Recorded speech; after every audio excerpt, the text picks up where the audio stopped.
Hello बच्चों, let's read this question. The question says, which of the following is or are correct? Option A में दिया गया है SO2 and NO2 after oxidation and reaction with water are major contributors to acid rain. Option B, polar stratospheric clouds are formed over Antarctica. Option C, acid rain dissolves heavy metals such as copper, lead, mercury and aluminium from soils, rocks and sediments. तो option D है all are correct. तो हमको यहाँ पे 4 statements दिया गया है जिसमें से हमको करेक्ट फाइंड करना है. तो इस क्वेश्चन का की कंसेप्ट क्या होगा, हम एक एक स्टेटमेंट करके देखते हैं.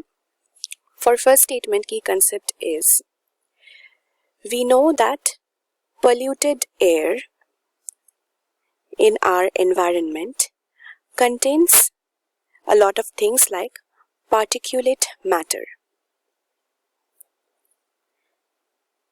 and this particulate matter acts as oxidation catalyst. तो हमारा एनवायरनमेंट में जो पोल्यूटेड एयर रहता है उसमें पार्टिकुलेट मैटर कैटलिस्ट की तरह एक्ट करता है और ऑक्सीडेशन में एड करता है. तो अब जो सल्फर और नाइट्रोजन का ऑक्साइड्स रहता है जो कि है SO2 एंड NO2, तो ये ऑक्साइड्स क्या करेगा, पार्टिकुलेट मैटर जो रहता है वो इनका ऑक्सीडेशन में हेल्प करेगा और इसका ऑक्सीडेशन होकर क्या फॉर्म होगा, H2SO4 एंड HNO3. तो ये H2SO4 और HNO3 क्या है, पहला है sulphuric acid which is H2SO4 और HNO3 होता है नाइट्रिक एसिड. तो ये जो एसिड फॉर्मेशन हुआ है हम समझ सकते हैं कि ये एसिड सी जो है कि ये एसिड रेन करवाता है. तो H2SO4 और HNO3 की वजह से एसिड रेन होता है. तो ये H2SO4 HNO3 कैसे फॉर्म हुआ, bye reacting with oxygen and water. तो SO2 और NO2 ऑक्सीजन और वाटर से रिएक्ट करता है और ये कैटलिस्ट है यहाँ पे पार्टिकुलेट मैटर जो एसिड्स फॉर्म करते हैं और ये एसिड रेन करवाता है. तो पहला स्टेटमेंट करेक्ट है. फिर एंटार्क्टिका में क्या होता है, सेकेंड स्टेटमेंट में देखते हैं.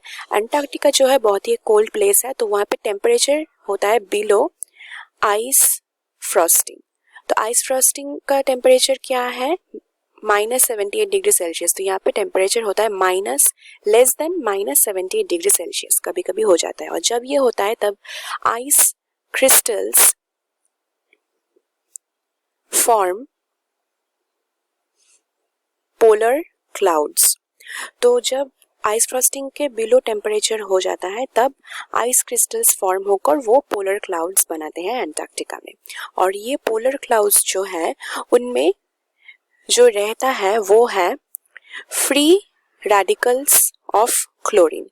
तो पोलर क्लाउड्स जो एंटार्क्टिका में फॉर्म हुए वो फ्री रेडिकल्स ऑफ क्लोरीन से फॉर्म होता है. तो उनमें वो रहता है और ये फ्री रेडिकल्स ऑफ क्लोरीन क्या करते हैं, हम जानते हैं ये ओजोन होल फॉर्मेशन करता है, मतलब ओजोन लेयर डिप्लीशन होगा ये पोलर स्ट्रेटोस्फेरिक क्लाउड्स फॉर्म होने से. तो सेकंड स्टेटमेंट भी करेक्ट है कि polar stratospheric clouds are formed over Antarctica. फिर थर्ड स्टेटमेंट जो आता है वो बोल रहा है कि acid rain dissolves heavy metals. तो एसिड रेन में क्या देखे थे हम कि एसिड रेन में H2SO4 और HNO3 जैसे एसिड्स रहते हैं, इसीलिए वो एसिड रेन करवाते हैं. तो ये एसिड्स जो है, these acids will react with metals and dissolve them.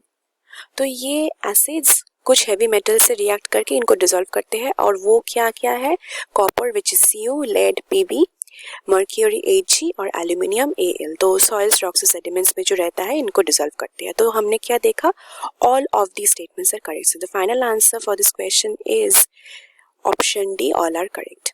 Hope you have understood it well. Best of luck.